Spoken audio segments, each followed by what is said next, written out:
Aisha's Pride and Fall. Long ago, in the bustling town of Zaria, there lived a man called Musa. He was not just an ordinary trader, he was the wealthiest gold merchant for miles around.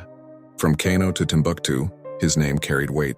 His caravans crossed deserts and rivers, and his storehouses gleamed with treasures beyond counting. But for all his wealth, Musa had only one true joy, his daughter Aisha. When she was born, Musa celebrated as if the heavens themselves had opened. The cries of his newborn filled his compound, and he vowed to give her a life better than any child had ever known. "She is my jewel," he often said. "Aisha is worth more than all the gold in my coffers." Servants carried out his every command to ensure Aisha's comfort. From infancy, she was wrapped in silks, her cradles lined with softest furs. As she grew, she ate the finest meals: goat meat tenderly spiced, sweet milk, and ripe fruits brought from distant lands. She wore anklets of gold and coral beads before other children even wore sandals. And indeed, Aisha grew into a maiden whose beauty seemed touched by the divine. Her skin shone like polished bronze, her hair cascaded in thick dark braids, and her eyes sparkled like morning dew. Men and women alike marveled at her, whispering blessings and prayers when she passed. But beauty, when not tempered by humility, can sour the soul.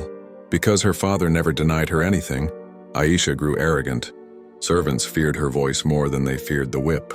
"Why is this water warm? I asked for cool water from the clay pot," she snapped one evening, striking a maid so hard the girl staggered. Another day, when her meal was slightly delayed, she threw the plate at the cook, shouting, "Am I to starve while you crawl about like a snail?" The villagers soon learned to step carefully around her. One afternoon, while walking to the market, an old beggar stumbled near her feet and reached out to steady himself. Aisha recoiled in disgust and slapped him across the face.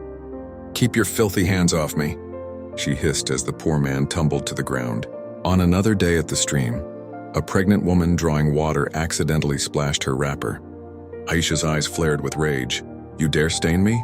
she screamed, shoving the woman with such force that she landed in the mud, weeping as her pot shattered. The villagers shook their heads. "This girl's pride will be her downfall," the elders muttered. "Wealth and beauty without humility are like a flame in dry grass. They burn too brightly and are soon consumed." But Aisha only laughed at their warnings. As she blossomed into womanhood, suitors from far and wide came to seek her hand. Princes, wealthy merchants, and noblemen arrived at Musa's compound with gifts of gold, silk, and cattle.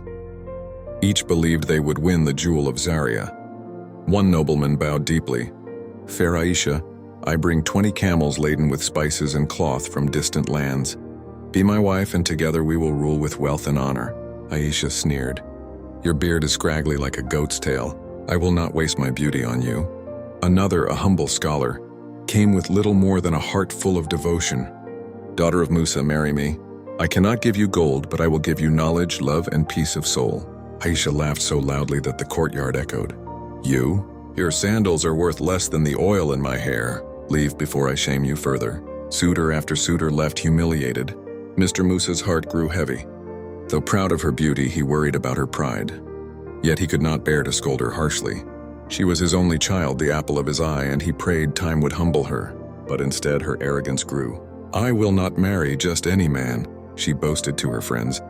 "My husband must be rich, richer than my father. He must be tall and strong, his skin dark and gleaming, his body like that of a warrior, and his face must shine brighter than the moon. Only such a man is worthy of me." The maidens shook their heads, but Aisha smiled proudly. One fateful morning, Aisha's boast seemed to be answered. She was walking to the stream, servants carrying her calabash behind her, when she saw him. A man stood by the water's edge. He was tall, taller than any man she had ever seen. His skin gleamed like polished ebony, smooth and flawless. His body was muscular, sculpted like a hunter's, yet graceful like a king's. But it was his eyes that froze her.